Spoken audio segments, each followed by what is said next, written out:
kita semua diberikan sisa umur oleh Allah Subhanahu wa taala, kita semua disehatkan oleh Allah Subhanahu wa taala, dan juga kita diberikan kesempatan oleh Allah Subhanahu wa taala bagi yang berbahagia ini bisa mengikuti kajian Ahad pagi yang rutin kita adakan setiap pekan satu kali. Saya berharap mudah-mudahan tetap istiqomah untuk mengikuti kajian Ahad pagi seperti yang kita lakukan pada pagi hari ini. Jamaah sekalian, ya Allah, kita berdoa mudah-mudahan kajian Ahad pagi pada pagi hari ini diberikan kelancaran oleh Allah Subhanahu wa taala. Koneksi antara Ustadz Fahmi, Ustadz Hamid dengan SD Muhammadiyah Manyar ini mudah-mudahan tidak ada kendala atas izin Allah. Amin, amin. Sehingga kita nantinya akan berjalan dengan lancar, tidak ada aral satu apapun. Baik, jamaah sekalian yang dirahmati Allah, kembali kami mengundang Ustadz Hamid yang kemarin sempat ada kendala. Mudah-mudahan pagi hari ini koneksi kita lancar. Alhamdulillah, mulai dari sore kemarin sudah kami coba dan lancar semuanya. Mudah-mudahan sampai akhir kajian ini dapat berjalan dengan baik. Sebelum kajian Ahad pagi pada pagi hari ini, kami persilahkan kepada Ustadz Anas untuk memberikan sambutannya selaku pimpinan daerah Muhammadiyah Kabupaten Gresik, dalam hal ini adalah Majelis Tabligh. Dipersilakan, Pak Anas.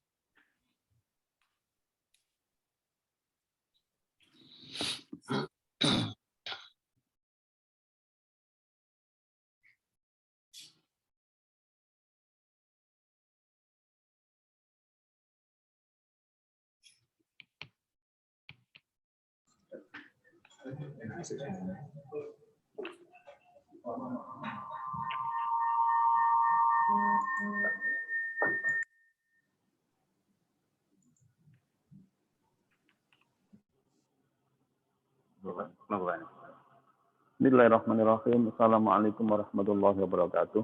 Waalaikumsalam. Alhamdulillahil ahadus samad, lam yalid walam yulad walam yakul lahu kufuwan ahad. Asyhadu an la ilaha illallah wahdahu la syarikalah wa asyhadu anna Muhammadan abduhu wa rasuluh. Allahumma shalli ala Muhammad wa ala ali Muhammad. Yang sangat kami hormati Pak Yai Hamid, semata-mata atas izin Allah pada pagi hari ini kita bisa bermuwajahah melalui Zoom. Semoga kita semua senantiasa diberkahi Allah Subhanahu wa taala. Seluruh jamaah di pagi hari ini kita terima kasih atas kerawuan panjenengan semua, yang semuanya ini tidak ada lain kecuali pertolongan Allah, yang tempo hari kita berzoom itu ada gangguan, tapi kita ikhtiari di pagi hari ini insya Allah terang benderang. Mudah-mudahan kita semuanya bisa menyelesaikan sampai kurang lebih 7.30 gitu kira-kira. Pak Yai Hamid akan menyampaikan materi yang sudah kita share ke medsos masing-masing, bahwa materi pada pagi hari ini adalah dengan tema loss of adab dan solusinya. Para jamaah sekalian, kita tahu kalau di Jawa itu adab itu ya sopan santun, tata krama. Tapi dalam konsep pandangan yang dibawa oleh Pak Yai Hamid ini tidak semata-mata itu.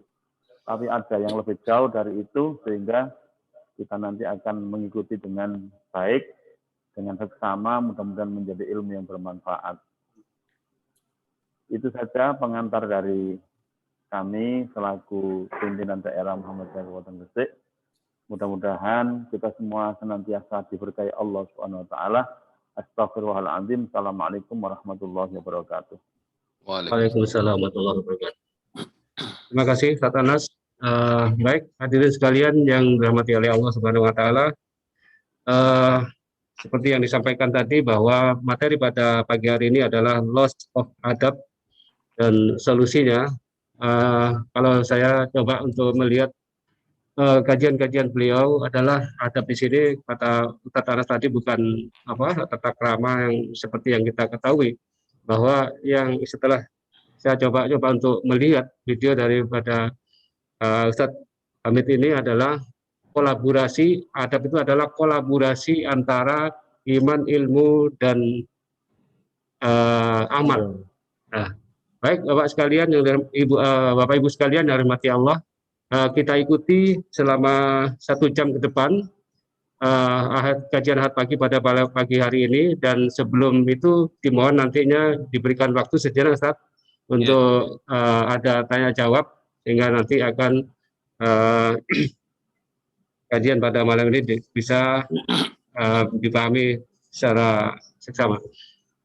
Untuk itu awali kajian pada pagi hari dengan bacaan basmalah bersama-sama. Bismillahirrahmanirrahim, dan kepada Al Ustaz Hamid kami persilakan.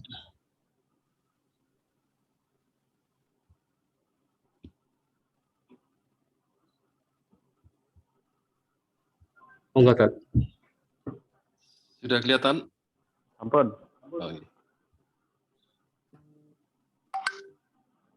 Bentar.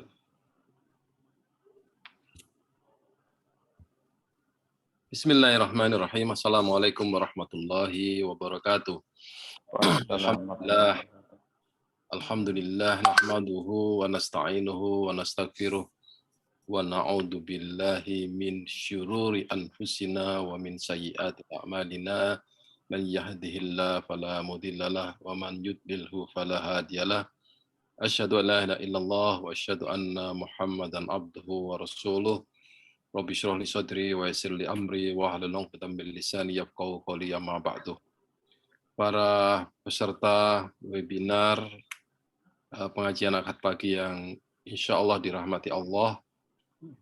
Pertama, marilah kita bersyukur atas segala nikmat karunia Allah sehingga kita dalam keadaan sehat walafiat.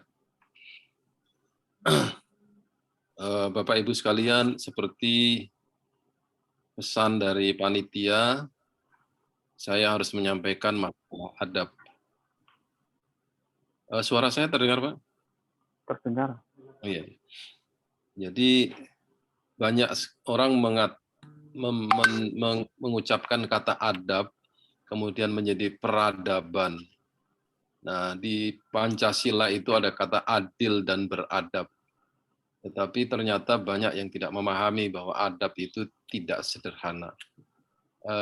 Dalam hadis disebutkan Al-Quran itu adalah ma'dubah. Ma'dubah itu makanan. Nah, makanan itu tidak berarti harus sesuatu yang bisa masuk perut. Dia adalah makanan bagi orang-orang yang berpikir.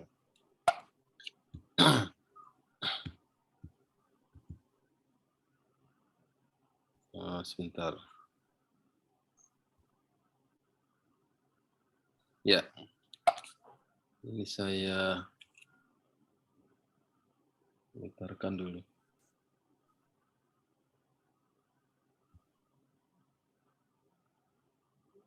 Baik.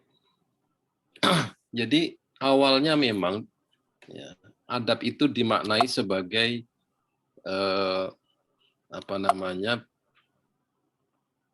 sebagai perbuatan ataupun sopan santun. Ya. Adab adalah perkataan perbuatan yang terpuji. Menghormati orang tua serta kasih sayang yang lebih muda. Inilah yang sebenarnya selama ini dia dipahami sebagai sebuah perilaku sopan santun. Ya. Kemudian, sebentar ini kok ada.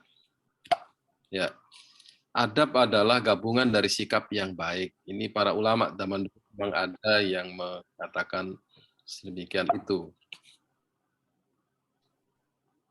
Adab lebih dari sekedar sikap, tapi merupakan upaya kesempurnaan pengamalan akhlak yang baik. Jadi ini juga sama, masih merupakan sebuah sikap, ya, sikap yang berupa akhlakul karimah. Selanjutnya, ya, adab merupakan pendidikan lahir dan batin yang di dalamnya terkandung 4 perkara.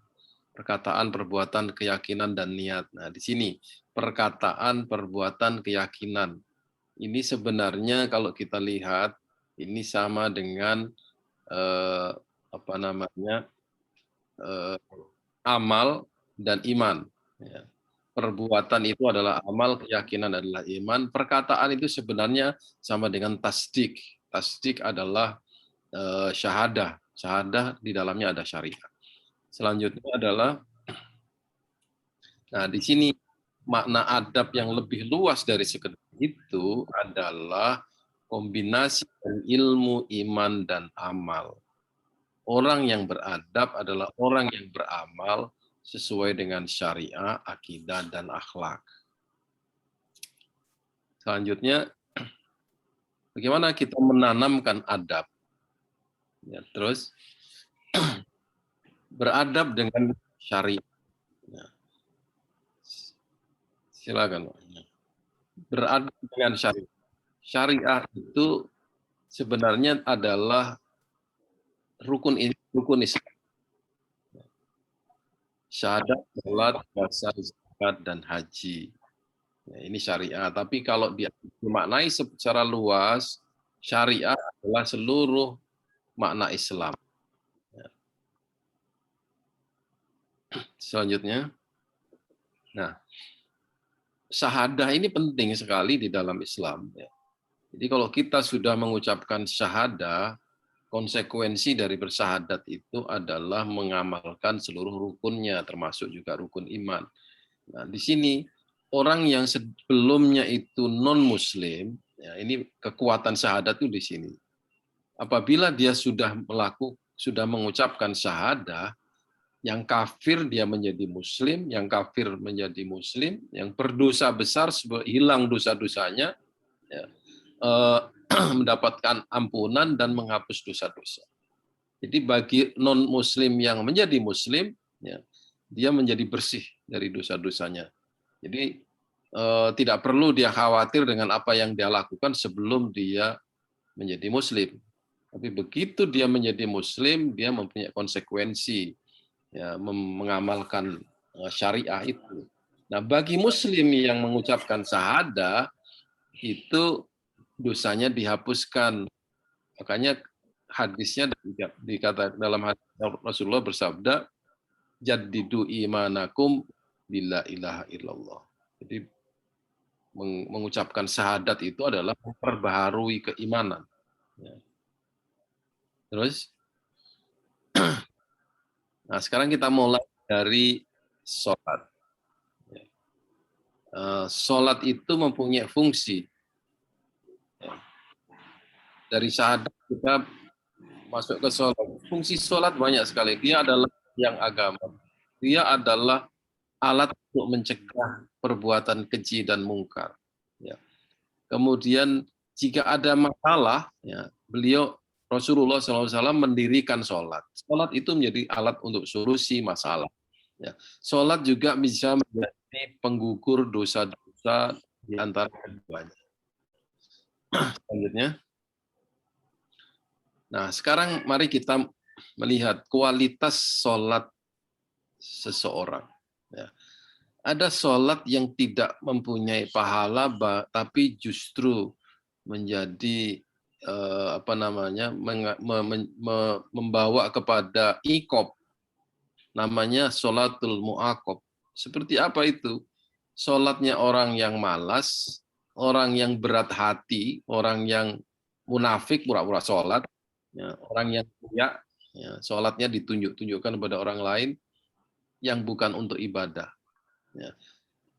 Apalagi syarat rukunnya tidak dijalankan dengan benar. Ya tidak, dia karena yuraun, ya, sholatnya supaya diketahui oleh orang, karena dia riya, ya dia tidak perlu wudhu. Nah, orang yang wudhunya tidak sah, tidak sempurna, syarat rukun sholatnya tidak sempurna, itulah yang wailun lil musallin alladzina hum an salatihim sahun. Yang kedua adalah muhasab. Jadi dihisab sholatnya itu. Sholatnya tepat waktu, syarat rukunnya benar, tapi sholatnya itu masih dipengaruhi oleh pikiran di luar sholatnya. Ya.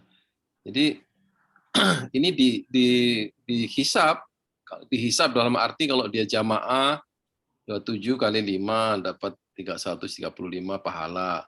Ya, kalau dia sendiri dapat 5 pahala ya setiap sholatnya. Masih dalam kaitan dalam kelas hitungan ya.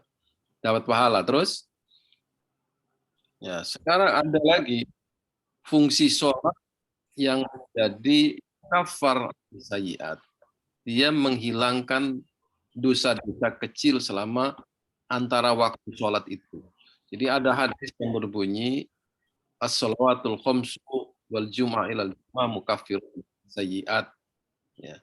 Sholat waktu itu dan Jumat dengan Jumat adalah pembersih dosa-dosa kecil malam yang al-kabair. Ada suara yang nggak jelas itu. Ya. Nah, kemudian ya seperti apa sholat ini? Mukaffar anhu, benar Pak. Mukaffar anhu itu adalah sholat yang bisa menghapuskan dosa.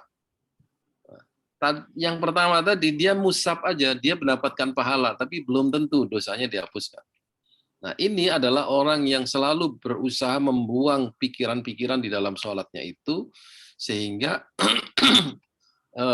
sholatnya betul-betul khusyuk. Nah, terus berusaha, dan setan akan selalu menggoda kita. Ada 50.000 setan yang menggoda setiap orang sholat. Makanya kita nih berusaha seperti apapun masih ada itu pikiran-pikiran di luar sholat. Sholatnya udah tepat waktu dan kita berusaha untuk terus mengingat Allah pada waktu sholat itu. Terus, nah di sini sholatnya sudah mendapatkan pahala, menghapus dosa sudah. Nah, sholatnya tepat waktu, hatinya larut di dalam penghambaan kepada Tuhan, badannya, pikirannya, hatinya ikut dalam gerakan sholatnya itu. Itulah yang sholatnya itu mendapat sawab. Ya. Nah, yang terus selanjutnya, ya, di sini adalah sholat pada tingkat yang tertinggi, yaitu sholatnya ya, merasa dia benar-benar bertemu menghadap pada Allah. Hatinya di hadapan Allah, ya, mengingat Allah, tidak ada sedikit pun was-was pikiran di luar sholatnya. Inilah sholatnya orang muhsinin. Ini barangkali saya sendiri pun belum sampai pada tingkat ini, tingkat yang paling tinggi. Saya membaca cerita sahabat. Seorang sahabat sedang diperintahkan Rasulullah menjaga perbatasan ketika waktu perang. Dia kemudian melakukan sholat, dan selama sholat itu dia terkena panah badannya oleh musuh. Ya. Sampai beberapa panah. Tetapi katanya tanah itu tidak terasa bagi dia karena dia sedang menikmati surah Al-Kahfi di dalam sholatnya itu. Begitu khusyuknya dia tidak terasa. Ya, panah-panah menusuk dirinya. Akhirnya yang memanah itu berhenti, ya, dan dia meneruskan sholatnya sampai selesai, baru kemudian dia cabut panah-panah itu. Ini menunjukkan bahwa apabila sholat seseorang itu sudah pada tingkat yang paling tinggi, ya, bertakarub kepada Allah, maka tingkatannya itu adalah sudah tingkatan yang betul-betul bersama Allah. Ya, bukan ilhad ini. Bersama Allah artinya Allah selalu melindungi dia. Selanjutnya, terus, nah di sini satu lagi cerita ini. Sholat bukan hal yang remeh. Sholat ini ternyata sangat penting sekali.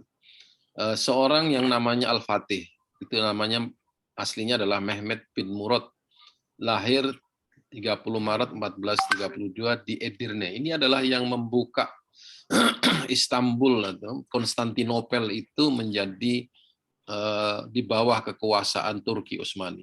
Ya. Ini umurnya pada waktu itu masih 21 ketika dia menaklukkan Konstantinopel. Ya.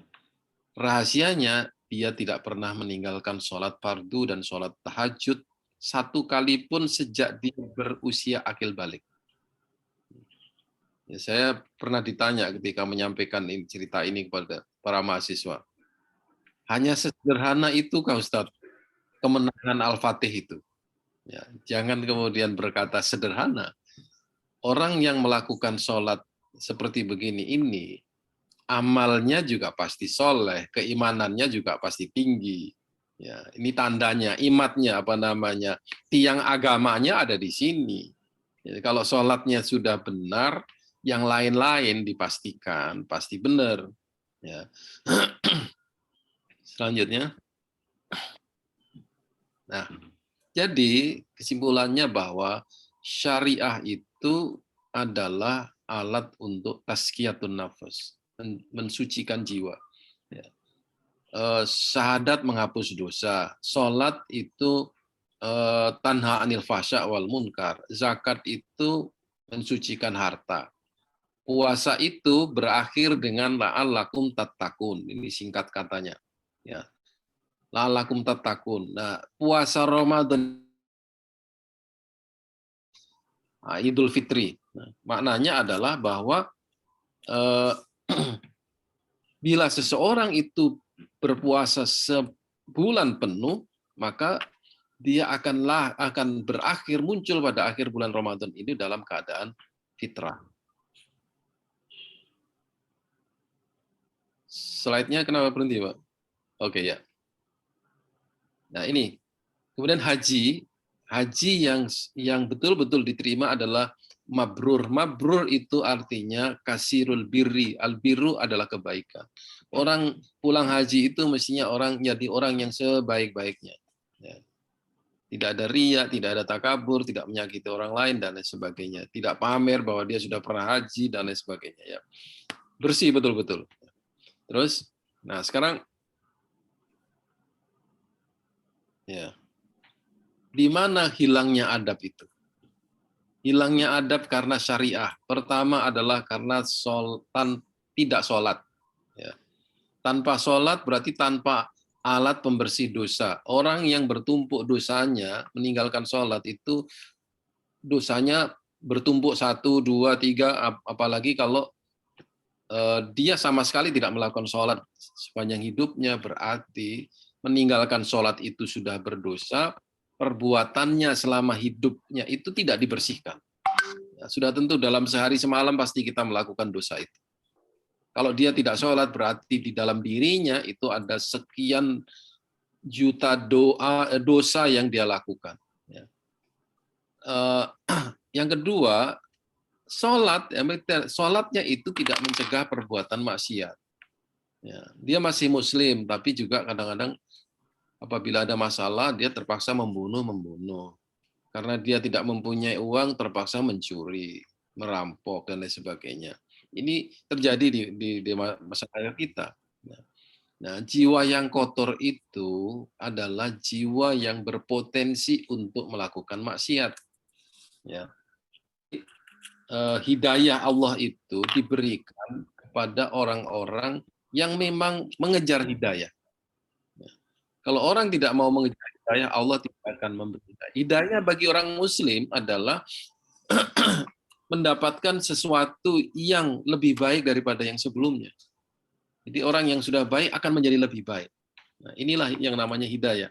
Makanya ihdinas siratal mustaqim artinya adalah ya Allah, berilah kami jalan yang lurus, yang benar-benar, ya, yang istiqomah di jalan itu.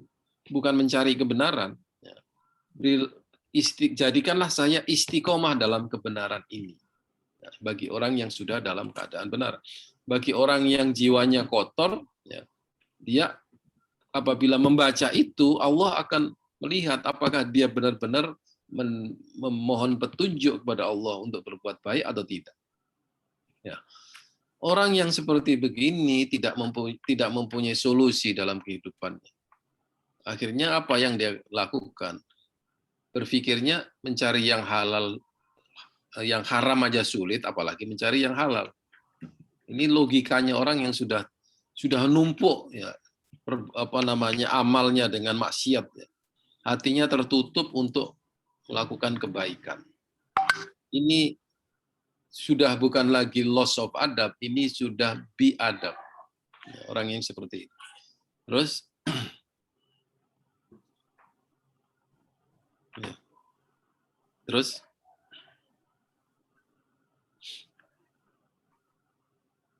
meloncat-loncat gitu ya. Ya. Jadi syariatnya tidak mencapai tujuan. Selanjutnya ya. Karena apa? Karena tidak ada iman di dalam syariat. Ini yang kedua ya masalahnya. Kalau tadi meninggalkan sholat, sekarang ini sholat, ya puasa juga, zakat dan haji berkali-kali, tetapi itu dilakukan tanpa dengan keimanan yang kuat. Sholatnya yuroun, ya. Sholatnya supaya dilihat orang. Puasanya karena komunitas ya, masyarakat di sekelilingnya puasa, dia ikut puasa. Orang memberikan zakat, ya dia rame-rame memberikan zakat. Orang pada haji, umroh, dia ikut haji dan umroh. Tapi tidak menjalankan itu dengan penuh keimanan kepada Allah. Ini masalahnya. Dapat pahala, dapat, ya. Tetapi tidak efektif untuk membuat dia lebih beradab, memahami, kemudian menjalankan. Selanjutnya ya, nah, mari kita muhasabah di sini. Kalau kita berpikir umat sekarang ini, kita muhasabah. Ya. Berapa orang umat Islam yang sempurna melaksanakan sholatnya dan berdampak kepada perilakunya. Nah, di sini adab dalam sini masuk ya. Kalau sholatnya benar, maka orangnya mestinya sopan santun. Ya. Dalam kaitannya dengan syariat. Berapa orang umat Islam yang berpuasa Ramadan sehingga mencapai takwa dan fitrah di akhir Ramadan? La'allakum tattaqun. Ya. Itu sudah tercapai atau belum? Bertakwa ini nanti ada saya jelaskan di bawahnya. Adalah orang yang takut dengan melakukan perbuatan dosa sedikit pun, sekecil apapun. Ya, itulah orang yang takut. Takut kepada Allah dari apa? Dari neraka. Nah, kalau kita misalnya ya mengucapkan perkataan itu menyakiti orang lain. Ya. Ketika kita menyakiti, kita nggak takut. Itu yang namanya tidak bertakwa itu. Nah, puasa itu adalah menahan bukan lapar, menahan nafsu untuk berghibah, nafsu untuk menyakiti orang lain, nafsu untuk membenci.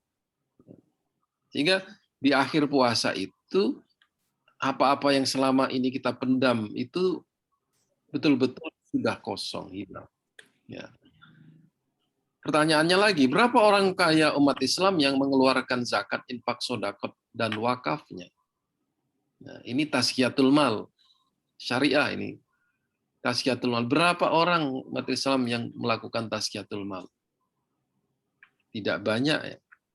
Tidak banyak. Orang bersedekah, orang mau mengeluarkan zakat, tapi belum tentu dia mau sedekah. Nah, di sini belum tentu dia wakaf. Wakaf itu tidak ada batasnya. Kalau zakat 2,5%, berani nggak dia wakaf perusahaannya ya, kepada umat, katakanlah nggak usah banyak-banyak, 30% dari keuntungan. Nah, ini wakaf. Ya. Wakaf itu sedikit tetapi pahalanya lebih besar. Jadi Bapak Ibu sekalian, zakat itu sama dengan sholat karena dia kewajiban. Ya. Tetapi infak sodakoh itu seperti nawafil, ya sholat-sholat yang wajib. Wakaf itu lebih lagi. Ya. Pahalanya lebih besar daripada zakat karena dia adalah amal-amal yang sifatnya sunnah tetapi pahalanya besar sekali. Berapa orang yang hajinya mabrur, ya. Orang yang menjadi baik dan bersih dari segala dosa.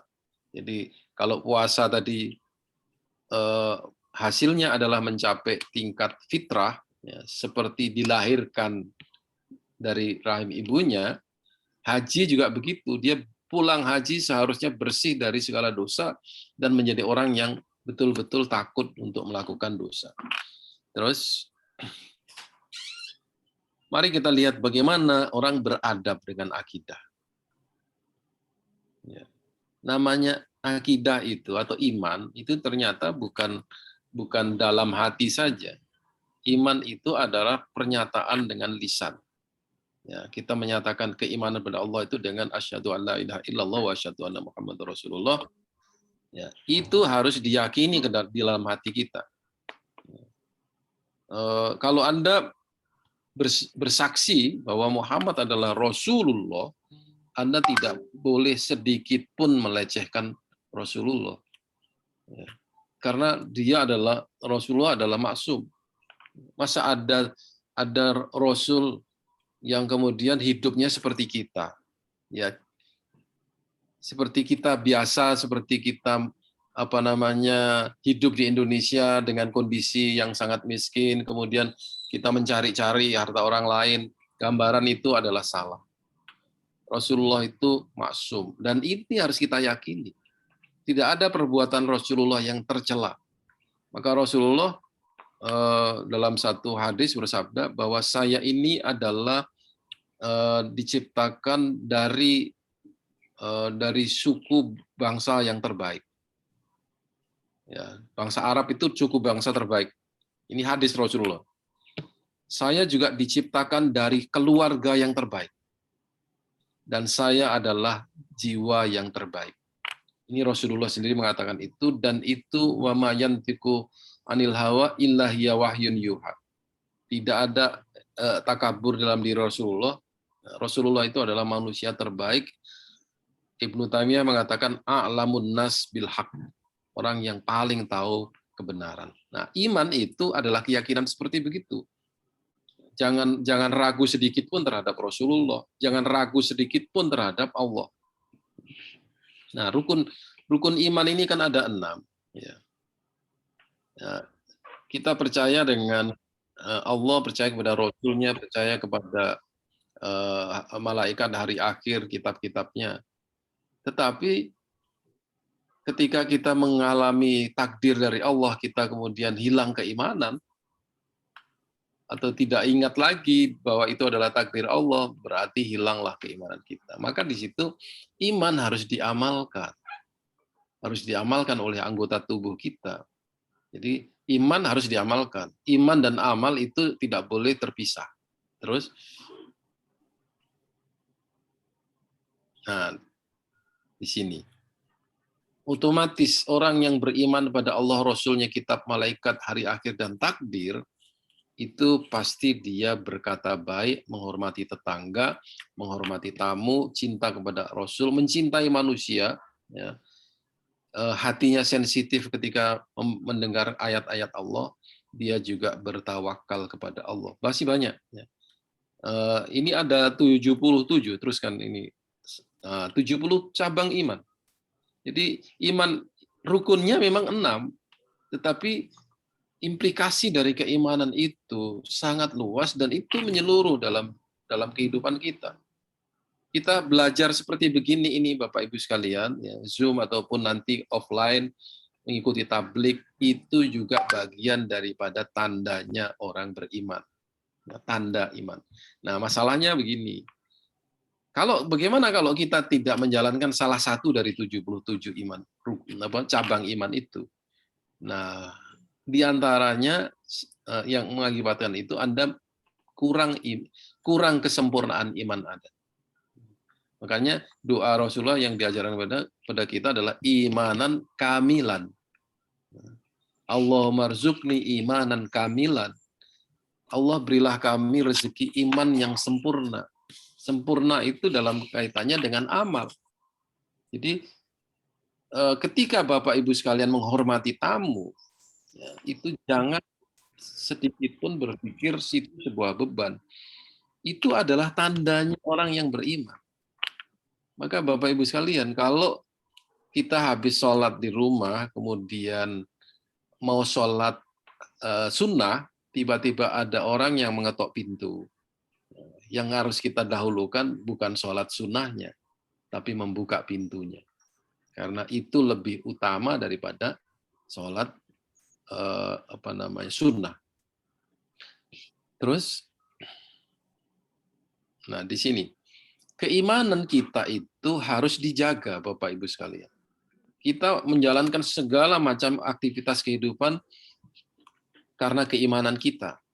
Tetapi kita harus hati-hati bahwa amal kita yang merupakan implementasi dari iman itu terkadang juga bisa batal karena kita tidak berhati-hati, kita tidak takut ya, ketika melakukan itu dari sesuatu yang membatalkannya.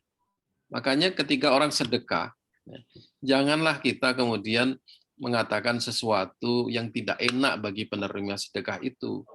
Makanya dalam Al-Quran diingatkan wala tubtilu sodakotikum bil manni wal adha. Ya, jangan adalah sodako itu disertai dengan caci maki ataupun penyiksaan. Ya, itu tandanya orang beriman. Jadi betul-betul dia, bahkan kalau dalam hadisnya kan, kalau Anda memberikan sesuatu kepada orang lain, tangan kiri pun tidak tahu. Ya. Ini adalah takwa namanya. Anda bertakwa, takut apabila amal itu batal. Ini usikum wa iyaya bitaqwallah ya.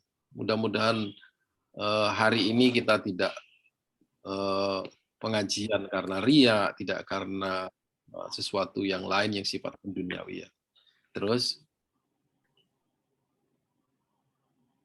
nah ini detailnya mengenai cabang keimanan itu yang harus dijaga dengan takwa. Ada 12 cabang keimanan yang mengenai pribadi seseorang. Ada 30 cabang mengenai hati. Tanda iman itu ada di dalam hati. Ada 20 cabang keimanan tentang masalah-masalah sosial. Ada 7 cabang tentang perbuatan lidah. Dengan lidah itu orang menunjukkan dia beriman. Ini semuanya jangan sampai itu rusak karena ya perbuatan kita sendiri. Maka tadi di awal saya mengucapkan tahmid yang biasa kita lakukan, nahmaduhu wa nasta'inuhu wa nastaghfiruhu wa na'udzu billahi min syururi anfusina. Kita berlindung kepada Allah dari kejahatan jiwa kita. Jadi di dalam diri kita ini ada jiwa yang jahat. Tetapi Allah juga memberi petunjuk alhamaha fujuraha wa taqwaha. Dalam jiwa kita ini ada hal-hal yang negatif. Maka dari itu kita jaga dengan ketakwaan supaya yang negatif ini tidak dominan dalam diri kita. Ya. Jadi takwa itu menjaga dari inti semuanya, dari fitnah, dari api neraka, dari siksa Allah dan selain sebagainya. Terus, nah, bagaimana hilangnya adab karena akidah? Silakan. Ya. Nah, hilangnya adab itu karena ini, imannya itu berhenti kepada, ya beriman kepada Allah dan Rasul-Nya. Ya, pada kitab-kitab iman, pada hari akhir beriman. Ditanya takdir beriman, tapi ketika diimplementasikan dalam amal, ya terus. Nah, di sini syariatnya tadi itu yang rukun Islam tadi dijalankan sekedar menggugurkan kewajiban, tidak ada keimanan di situ. Ya. Kemudian keimanan umat tidak nampak dalam bentuk amal-amal yang baik individu maupun sosial. Ya. Keimanan tidak jadi kejujuran, keimanan tidak menjadi kebersihan. Ya. Hadisnya kan an-nadhafatu minal iman, tapi kok jorok ya kita ini. Berarti keimanan kita menjadi kurang. Keimanan itu juga berbentuk kerjasama. Keimanan itu juga kerja keras. Ya, Bapak Ibu sekalian yang bekerja dengan atau mencari ma'isyah, bekerja keras itu juga bagian dari keimanan. Tapi ya, harus berniat bahwa ini lillahi ta'ala. Kita berdisiplin, kita menjaga anak, kita ibu sekalian membantu suami, melayani suami. Kalau tidak ada niat, tidak ada rasa iman di situ, rugi. Jadi kalau amal itu tidak dibarengi dengan iman, itu menjadi berat. Makanya sholat juga sama, kita kiaskan aja. Innaha lakabiratun illa alal khosyi'in. Khusyuk itu artinya betul-betul terikat dengan Allah, terikat dengan ingat kita kepada Allah Subhanahu wa taala. Nah, kalau kita kiaskan sekarang sholat dengan amal, ya, perbuatan kita di rumah tangga, ya, mencari nafkah kok berat, ya, kita harus berjalan jauh, berat sekali, kita harus kerja siang dan malam, itu berat. Kalau kita niatkan itu untuk ibadah karena iman kepada Allah, maka itu jadi ringan. Semua perbuatan kita ini adalah untuk ibadah. Itu menjadi ringan. Makanya innaha lakabiratun illa 'alal khosyi'in. Artinya itu berat kecuali Anda beriman. Terus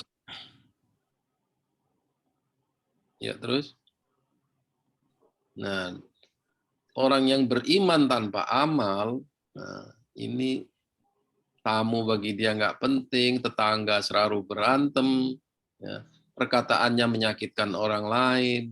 Ya. Kalau kita mengatakan sesuatu pada orang dan orang itu merasa sakit hatinya, hadisnya jelas finnar. Nah, ini tidak sederhana ya. Tadi yang saya sebutkan cabang iman dari lisan itu. Ya. Kemudian ini semuanya tidak terjadi ketika orang keimanannya tidak betul-betul maksimal. Bahkan ketika di sini, di akhir daripada rukun itu ada takbir. Ya, biasanya orang beriman kepada Allah, Rasul, Kitab, Nabi, hari akhir, tetapi ya, begitu dia mendapatkan cobaan dari Allah, dengan cobaan yang menyedihkan, dia seperti marah. Ya Allah, kenapa saya seperti ini? Sudah sulit, kenapa harus dicoba seperti ini?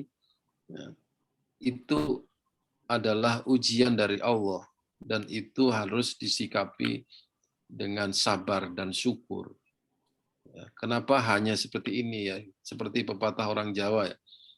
Orang Jawa itu ya alhamdulillah masih belum, kalau misalnya kecelakaan ya alhamdulillah masih belum meninggal, masih sakit meskipun kakinya patah misalnya. Alhamdulillah masih diberi. Tetap bersyukur kepada Allah ya. Dan Allah tidak akan memberikan cobaan yang di atas kemampuan kita untuk mengatasi itu. Dan Allah pasti tahu apa yang akan diberikan kepada kita. Terus, ya. Jadi kesimpulannya tidak semua orang Islam itu beriman. Tidak semua Muslim itu mukmin. Ya, tapi semua mukmin pasti Muslim. Ini. Jadi keimanan kita ini adalah sesuatu yang menjadi landasan dari keislaman kita. Syariah, akidah itu adalah asasnya syariah atau yang memperkuat syariah. Ini terus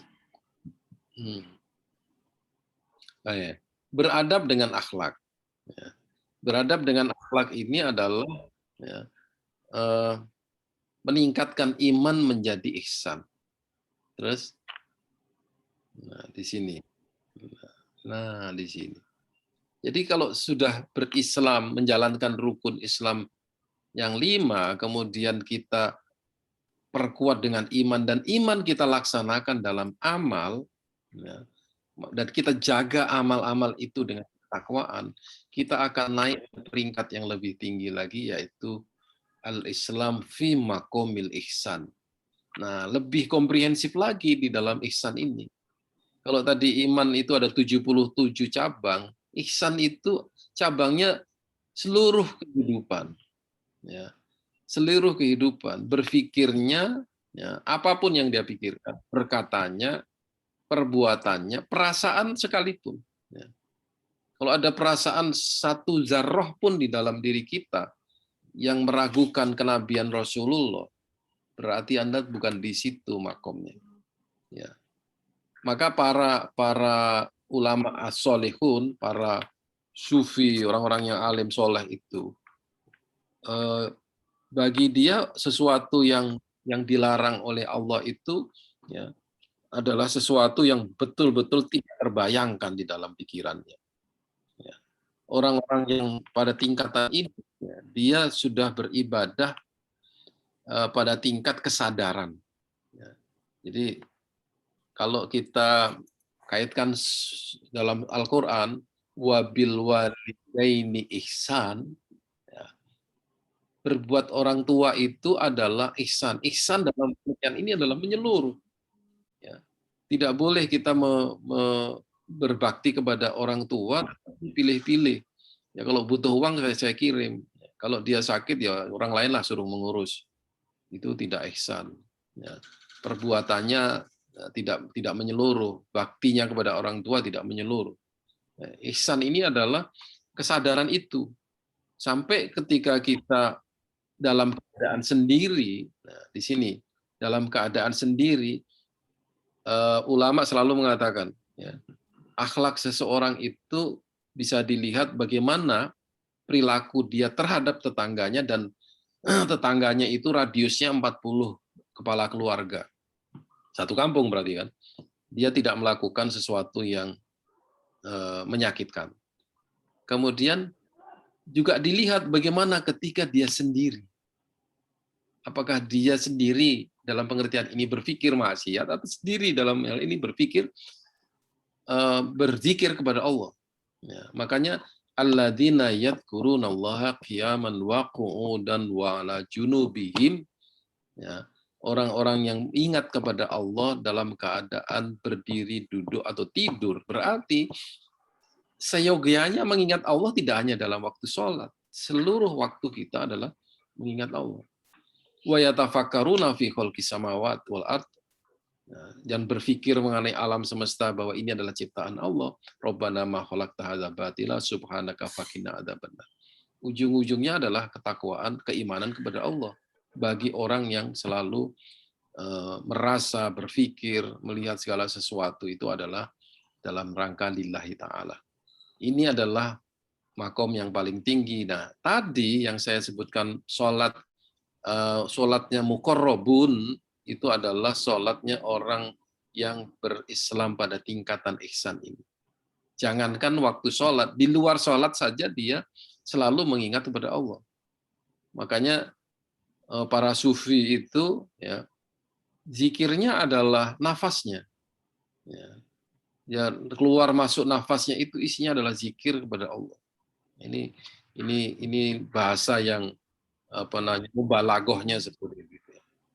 Terus, nah ini pada tingkat kesadaran ini ya. Kalau saya list di sini saya daftarkan ya banyak sekali kan. Baik pada orang adalah berihsan, baik kepada tetangga, baik kepada saudara dekat, baik kepada orang tua, baik kepada orang miskin, baik dalam berkata, termasuk kita menahan marah itu juga termasuk tingkat Islam yang tinggi. Ya. Al-kadhiminal ghaidha wal 'afina 'anil nas, itu adalah orang yang tingkat ihsannya tinggi, beramar ma'ruf, mendatangi orang sakit, semua kebaikan. Ya. Tidak ada sesuatu yang dikerjakan yang tidak baik. Ketika dijahati orang lain pun dia membalas dengan kebaikan. Nah, memenuhi hajat orang lain, meringankan beban orang lain. Semuanya ihsan. Ya. Makanya sebenarnya kata-kata muhsinin ya, itu kadang-kadang dikaitkan dengan orang yang bersedekah, itu sebenarnya ya terlalu sempit. Ya. Muhsinin dalam pengertian ini adalah orang yang selalu berbuat baik. Dari mana itu uang 5 juta? Dari muhsinin. Ya, itu orang yang berislam dengan hartanya, tetapi belum tentu dia muhsin. Ya. Nah, ini kesadaran inilah tingkat yang paling tinggi bagi orang yang beradab. Terus, nah di sini Islam yang berkeadaban itu adalah Islamnya orang yang melakukan syariah dan syariahnya efektif mencegah kemungkaran, efektif meningkatkan ketakwaan. Nah, Orang yang berkeadaban adalah orang yang imannya dinyatakan dalam bentuk amal. Amalnya ada 77. Orang yang berkeadaban adalah orang yang pikirannya, perkataan, perbuatannya, perasaan, dan penglihatannya adalah lillahi ta'ala. Seakan-akan Allah berhadapan dengan kita, dan kita melakukan itu lillahi ta'ala. Terus, nah di mana hilangnya adab karena akhlak itu? Nah, di sini. Ya. Ini semuanya tidak ada. Orang yang tidak beradab itu ya orang yang pelit, membantu orang lain susah, perkataannya menyakitkan, suka marah-marah. Ya. Ini yang simpel-simpel aja. Nah, tapi dalam keadaan yang dalam konteks yang lebih besar lagi, orang yang tidak beradab atau tidak berakhlak ini adalah orang yang selalu menyakiti orang banyak, bukan tetangga saja, orang banyak. Kata dia, kalau dia adalah pemimpin, ya, pemimpin itu selalu menyakiti rakyatnya. Kalau dia pemimpin itu selalu meninggalkan kepentingan rakyatnya. Ini orang yang tidak beradab. Makanya kata-kata kemanusiaan yang adil dan beradab itu adalah kemanusiaan ataupun prinsip bahwa memikirkan manusia yang lain ya, dengan penuh dengan kriteria ini tadi, ya, dengan syariah, akidah, dan akhlak, atau dengan Islam, iman, dan ihsan. Terakhir, silakan. Ya. Bagaimana agar tidak hilang adab? Ya, kita komprehensif ini. Syariah diamalkan dengan penuh pemahaman. Ya, harus kita pahami dengan kesadaran.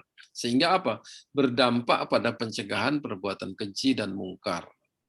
Penambahan ketakwaan penuh dengan kebaikan, pensucian di jiwa dan hartanya. Ini syariah. Jadi Bapak Ibu sekalian, Islam itu adalah agama yang menggunakan akal. Makanya orang yang akil balik itu baru wajib melakukan syariah. Yang belum akil tidak. Dan orang yang tidak sadar, orang yang gila, itu tidak ada kewajiban syariah. Kenapa? Karena tidak berakal. Nah, sebaliknya orang yang berakal, ya, itulah yang harus menjalankan syariah. Maka dari itu syariah harus dijalankan dengan penuh kesadaran, dengan akal kita. Nah, tidak boleh kita sholat dalam keadaan mabuk. Ya. Dulu ada orang Islam yang Islam tapi mabuk-mabuk, kemudian sholat tidak boleh. Itu sholat itu harus dengan penuh kesadaran. Bahkan sholat bagi orang yang terburu-buru, terengah-engah, itu tidak boleh. Kita harus khusyuk dulu, tenang. Ya. Kita bisa memikirkan apa yang kita ucapkan. Ya. Kemudian syariah itu juga harus dijalankan dengan keimanan yang tinggi. Bukan sekedar menggugurkan kewajiban. Saya ini wajib sholat, saya wajib puasa, bukan itu. Jika tingkatnya dinaikkan, ya, saya memerlukan sholat. Karena untuk mensucikan jiwa saya.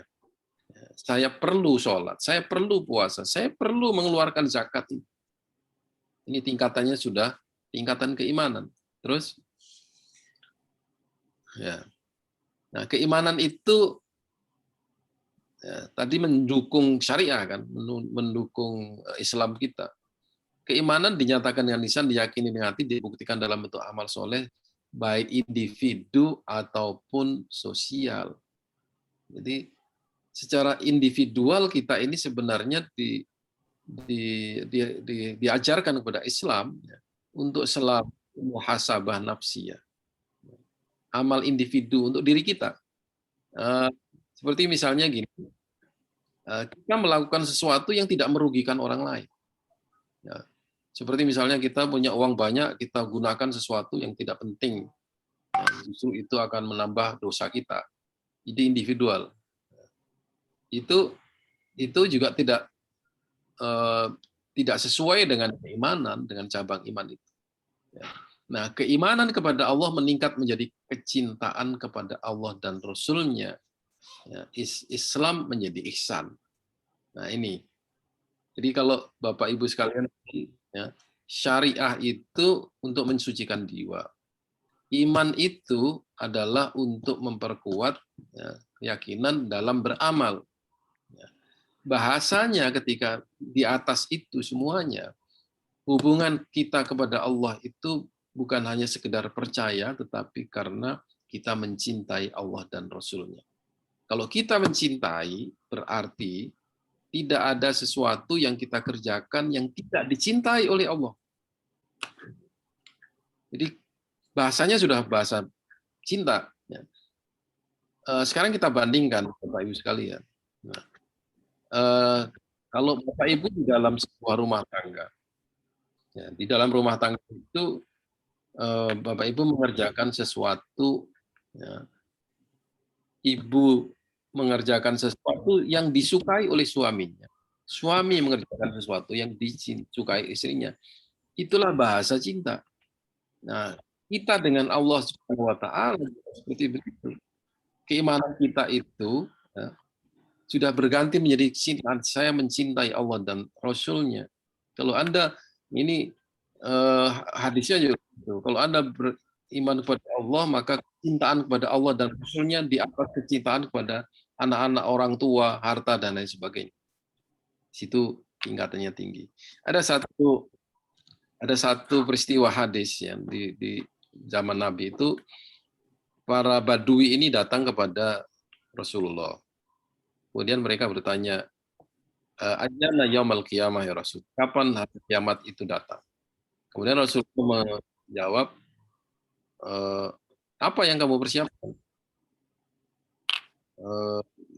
Badui tadi menjawab, "Saya bukan orang yang banyak harta sehingga saya tidak bisa bersedekah. Saya bukan orang yang ahli tahajud karena fisik saya lemah. Saya bukan orang yang suka membantu orang lain, ya, karena memang saya tidak ada sesuatu yang saya bisa lakukan." Pertanyaan Rasulullah kemudian, apa yang Anda lakukan untuk mempersiapkan hari akhir? Badui itu mengatakan, saya mencintai Allah dan Rasul-Nya. Rasulullah kemudian menjawab, anta ma'aman ahbabta.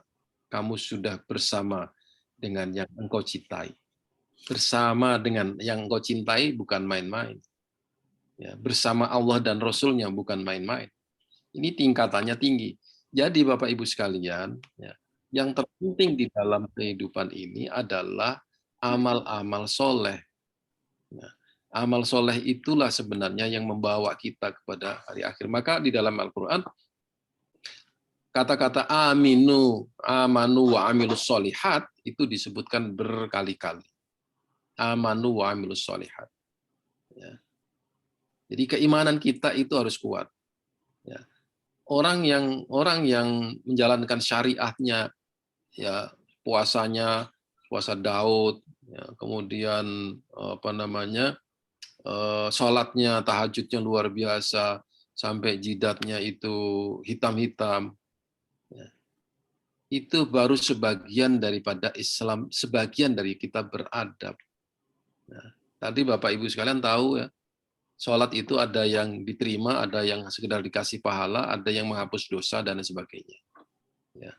Banyaknya sholat itu tidak ada gunanya jika, ya, sholatnya tidak mempengaruhi perilakunya di luar sholat.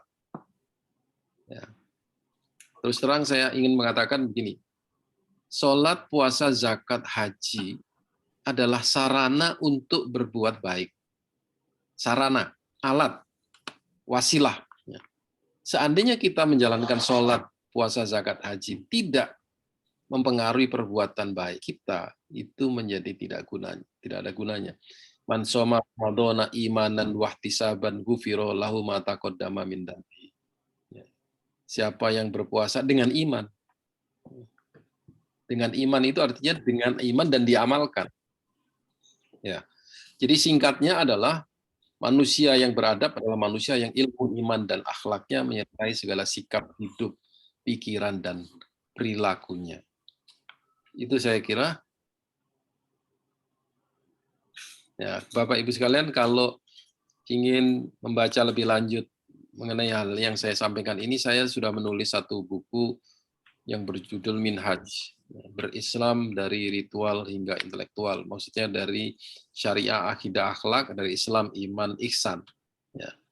Jadi ini kalau ingin detailnya ya, karena ini masalahnya besar ya, dari akidah syariah, akidah, akhlak ini ya Islam itu sendiri, ya, tapi saya mencoba meringankan, meringkaskan dalam bentuk buku yang bisa dibaca oleh orang banyak.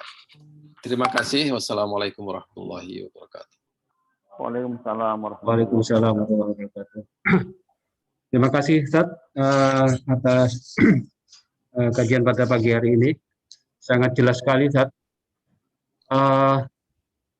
Bapak Ibu sekalian, kami hanya sebelum kami tutup, kami hanya memberikan kesempatan kepada penanya. Ada 3 penanya, di mana penanya ini tidak kemudian langsung di sini, kemudian kita hanya memfasilitasi pertanyaan itu lewat chatting. Yang pertama adalah, ini ada pertanyaan Ya, dari Ibu Tri Wulandari Hepiani.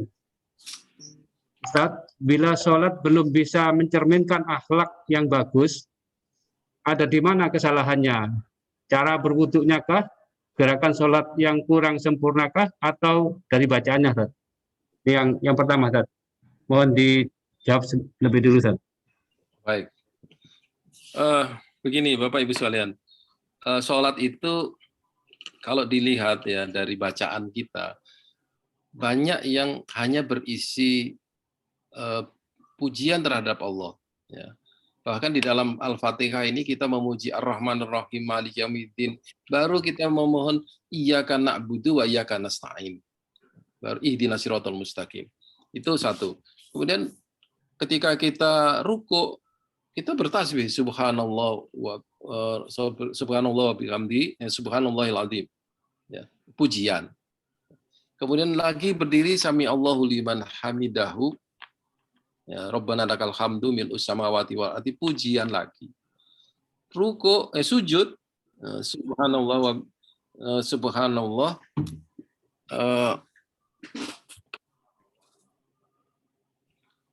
wa bihamdihi. Kita ruku pun memuji kepada Allah. Baru kita duduk dua sujud itu minta baru di sini Rabbikfirli warhamni wa'afini wa'fu anni. Jadi sebenarnya sholat itu lebih banyak memujinya. Jadi kalau dikatakan bahwa sholat itu pahalanya 1, tapi satunya ini gemuk, Bapak Ibu sekalian. Nah, supaya kita merasa bahwa sholat itu menjadi alat untuk menghapus dosa kita harus menyadari bahwa itu pujian kepada Allah itu adalah mendekatkan diri kepada Allah. Kita harus merasa bahwa kita habis menghadap. Ya. Kalau Bapak Ibu sekalian biasanya menghadap ke pejabat kan, begitu berjumpa dengan pejabat, bicara mengenai proyek, bicara mengenai program pendidikan dan sebagainya, keluar dari situ rasanya kan lain. Ya, ini kiasnya aja gitu. Pasti kalau bertemu dengan seorang ulama, kita mendapatkan nasihat, keluar dari situ merasa bahwa ada sesuatu yang baru. Nah, setiap hari itu ya, kita ini diberi alat untuk menghadap kepada Allah. Ya. Ketika sujud, ya, sujud itu Anda paling dekat dengan Allah. Mintalah di situ ya, apa yang Anda minta. Ya. Biasanya kalau Rasulullah mengajarkan doa di waktu sujud itu, Allahumma as'aluka sabata fil amri wal azimata ala rusdi was'aluka qalban saliman wa lisanan shadiqan was'aluka kama sa'ala ka ibadikas sholihun wa a'udzubika kama ista'adza ka ibadikas sholihun. Ini perbuatan di luar sholat yang kita minta. Ya Allah, berilah kami lidah yang jujur, ditambah lagi qalban khosyian, hati yang khusyuk. Ini kan semua di luar sholat ini. Ya, kalau kita memohon itu, kemudian di luar itu kita tidak melakukan, kan kita malu pada diri sendiri. Ya, ya Allah, berilah kami hati yang khusyuk, berilah kami amalan-amalan yang baik. Tapi begitu di luar sholat kita tidak beramal sesuatu yang baik, kan jiwa kita ini split gitu ya. Maka saya katakan tadi, Di awal na'udzubillahi min syururi anfusina itu artinya bahwa jangan sampai dorongan dalam jiwa kita yang jahat ini dominan di dalam kehidupan kita. Jadi harus merasa bahwa sholat itu pembersih. Ya, sholat itu pembersih. Itu saja anunya Bu, apa namanya, rahasianya sholat itu kok bisa menjadikan kita bagus. Nah tentu ya syarat rukunnya kita harus penuhi. Ya, jangan sampai kita tidak sah wudunya, tidak sah rukun sholatnya, ya, lupa nggak baca Fatihah misalnya. Nah, seperti begitu. Silakan, Pak.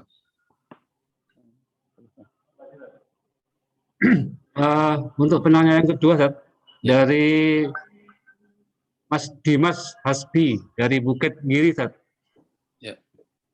Pertanyaannya, bagaimana tips untuk melakukan kontrol diri untuk menjadi lebih ihsan dan lebih ihsan, pripun, Ustaz? Ya. Ada satu kisah ketika Sayyidina Umar bertemu dengan penggembala kambing. Sayyidina Umar kemudian bertanya kepada anak itu, ini siapa yang punya kambing ini? Majikan saya. Kemudian Sayyidina Umar bertanya, gimana kalau saya beli kambing kamu? Oh, nggak boleh. Nggak, kamu bilang aja ke majikan bahwa satu kambing ini dimakan oleh serigala. Kan majikanmu tidak tahu, nanti uangnya kamu ambil. Ini Sayyidina Umar mencoba anak ini. Tapi kemudian tidak diduga oleh Umar. Anak ini mengatakan, ya majikan saya tidak tahu, tapi Allah kan tahu. Nah, di sini, ihsan itu adalah kesadaran bahwa Anda melakukan segala sesuatu dilihat oleh Allah. Makanya ketika ada lagi sahabat yang memohon nasihat kepada Allah, dia adalah seorang pezina. Ya Allah, saya ini adalah orang pendosa besar. Saya sulit meninggalkan itu. Apa nasihat engkau ya Rasulullah kepada saya? Oh, silakan aja kalau Anda mau berbuat itu dan Anda tidak bisa meninggalkan. Syaratnya satu aja, jangan sampai Allah tahu. Itu sulit katanya. Itulah segala perbuatan Anda ini diketahui Allah, sedikit pun sekecil apapun. Nah, di situ kesadaran itu yang harus dibangunkan. Anda memberikan uang 5.000 kepada pengemis, kemudian Anda memaki-maki, sehat, ngemis. Nah, itu 5.000 Anda kosong, jadi nggak ada artinya. Ya. Jadi kalau Anda memberi sesuatu, berikanlah dengan ikhlas. Itu ihsan. Ya. Kalau Anda membantu orang, bantulah sampai secukup-cukupnya. Ya. Jangan setengah-setengah. Kalau Anda memberikan sesuatu, berikan dengan seikhlas-ikhlasnya. Nah, ini ihsan itu ada di situ. Karena apa yang Anda lakukan dicatat oleh malaikat. Nah, dan itu ya di dalam Quran ditegaskan lagi, in ahsantum li anfusikum. Kalau Anda berbuat baik pada orang lain, sesungguhnya Anda itu berbuat baik pada diri sendiri. Dalam teori motivasi, ya, orang itu akan menjadi sehat kalau dia memasukkan energi negatif ke dalam dirinya. Apa itu energi negatif? Ya perbuatan baik. Ya, energi negatif itu, positif ya maksudnya. Nah, perbuatan jahat itu energi negatif. Nah, sekarang bayangkan, ini logika di luar syariah lah, katakan misalnya. Orang yang selalu berbuat baik pada orang lain, itu pasti dia sehat.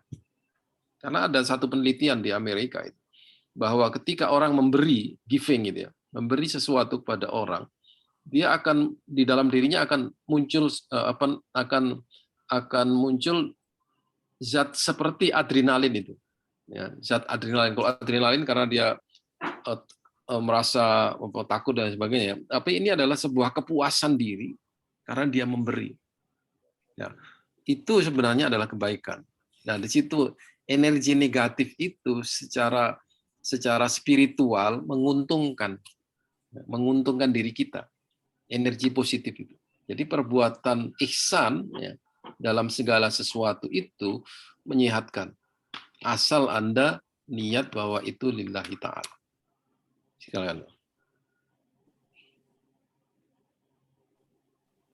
Satu lagi, Ustaz. Ini dari Kader Muhammadiyah, Ustaz.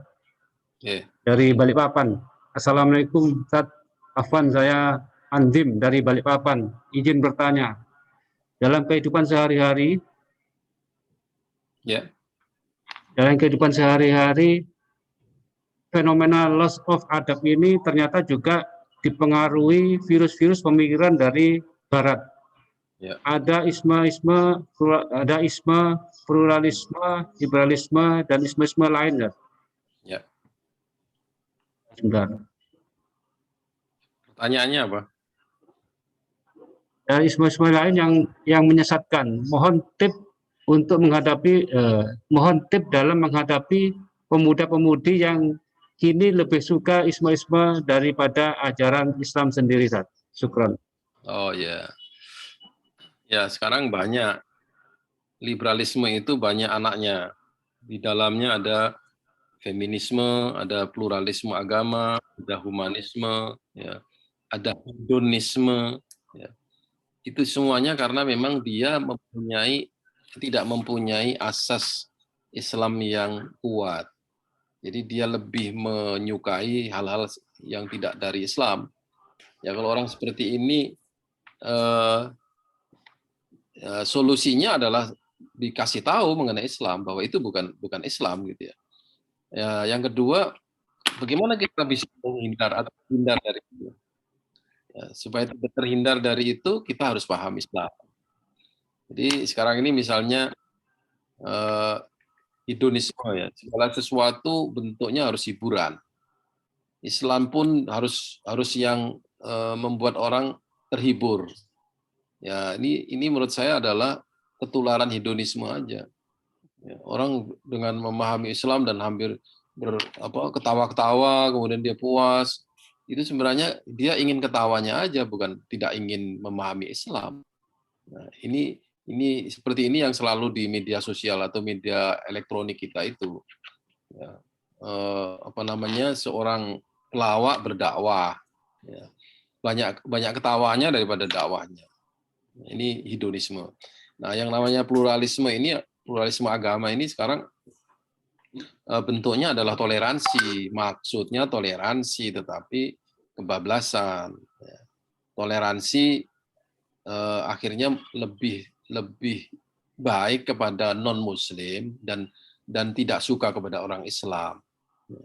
Ya, mengkritik orang Islam dengan penuh semangat, tetapi ketika dengan non-Muslim dia bermesra-mesra, berakrab-akrab. Ya. Ini pluralisme. Jadi pluralisme yang salah. Pluralisme ini sebenarnya ada dua. Pluralisme yang sifatnya sosial, namanya toleransi. Tetapi pluralisme yang sifatnya teologis, akidah, itu yang merusak, menyamakan semua agama, akhirnya memuji-muji agama lain. Ya, itu. Ini yang tidak mengenai anak-anak muda atau pelajar, pejabat kita pun ada yang ketularan masalah begini. Ya, menganggap agama lain itu ajarannya luar biasa, kemudian ternyata orang non Muslim itu baik-baik. Soal baik dan tidak baik itu soal lain. Tetapi ya, akidah kita mengajarkan bahwa Islam adalah agama yang paling benar. Ya. Orang Nasrani lebih baik, lebih lembut daripada orang Yahudi, diakui dalam Al-Quran. Tetapi kebaikan itu tidak mesti kemudian orang Yahudi Nasrani lebih baik daripada orang Islam. Nah, sekarang dikiaskannya orang Islam yang jahat ya, tidak lebih baik daripada Yahudi yang baik. Ini jelas. Ya. Tapi kebaikan orang-orang non-Muslim itu ya, tidak bisa dijadikan kebaikan yang bisa diterima dalam Islam. Kebaikan mereka itu tidak ada artinya dalam Islam. Orang memuji-muji para saintis luar biasa. Ya. Ya, mereka menemukan listrik, komputer. Ya, kenapa kita mesti menjelek-jelekkan mereka? Bukan itu problemnya. Ya. Orang-orang yang menciptakan itu adalah orang-orang yang tidak beriman kepada Tuhan. Ciptaannya kita hargai. Ya. Tetapi jangan kemudian Anda memuji-muji mereka, menjelek-jelekkan umat Islam. Orang Islam nggak ada kreasinya. Orang Islam tidak ada prestasinya. Ya, lebih baik orang non-Muslim. Nah, yang lebih gila lagi ya, orang-orang non-Muslim ini minum-minum Pak, ya, Karena minum itu dia kreatif dan maju. Orang-orang barat saintis itu adalah orang-orang yang kreatif. Dan mereka adalah peminum. Masya Allah, coba. Cara berpikir yang pluralistis seperti ini keblinger. Maka caranya adalah pahami Islam. Ya. Tidak ada kelebihan, ya, tidak ada kelebihan bagi negara-negara non-Muslim dalam hal akhlak dibandingkan orang Islam. Dalam masalah teknologi kita memakai tidak ada masalah. Tapi kan teknologi mereka ini juga harus kita sesuaikan dengan syariah kita. Feminisme sekarang ini, ya, ini tantangan bagi ibu-ibu ini. Ya, feminisme dan kesetaraan gender. Sekarang ini laki-laki dan perempuan disama-samakan. Ya, jangan ada rumah tangga yang didominasi oleh suami. Nah, ini perkara begini ini sekarang sudah sangat dominan di perguruan tinggi Islam. Nah, akhirnya apa? Gerakan ini akan mempersoalkan warisan. Nah, kenapa laki-laki lebih banyak dari perempuan?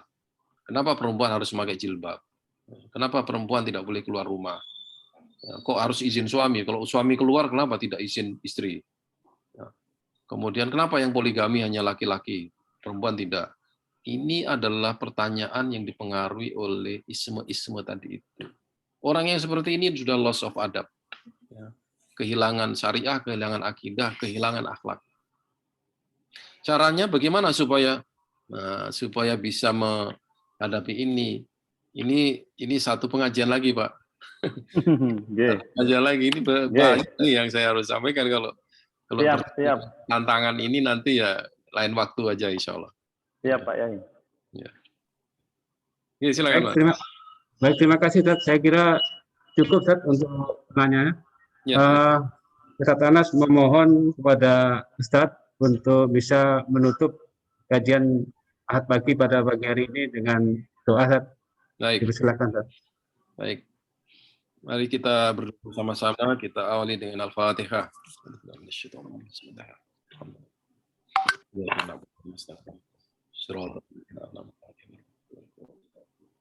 Allahumma shalli ala Muhammad wa sallim wa barik ala kulli sahabati Rasulillah ajma'in walhamdulillahi rabbil alamin.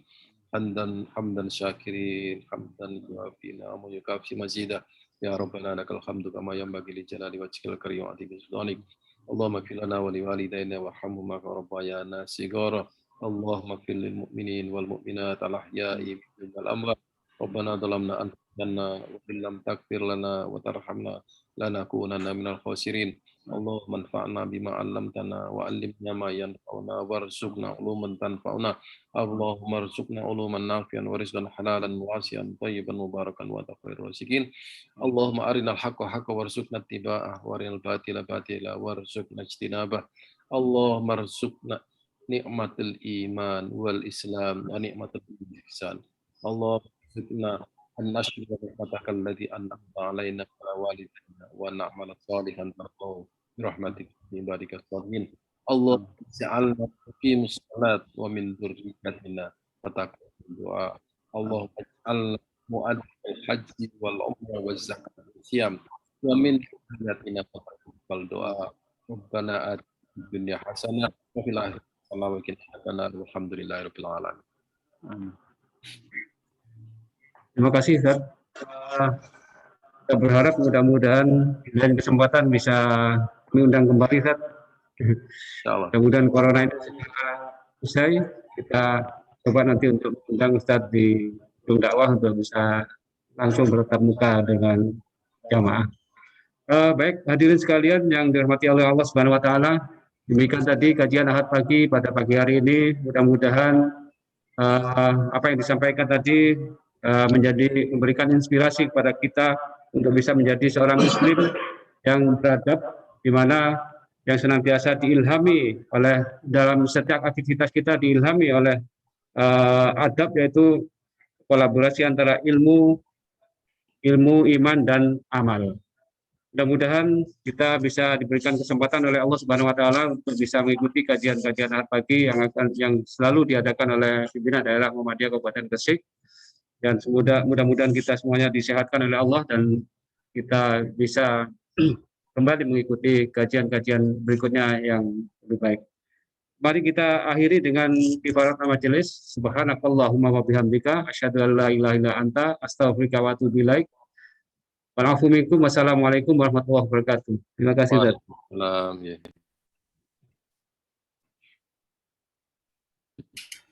Bismillahirrahmanirrahim. Ar-Rahman 'allamal Qur'an khalaqal insan 'allamahul bayan Dari jam 2 nanti. الشمس والقمر بحسبان والنجم والشجر يسجدان والسماء رفعها ووضع الميزان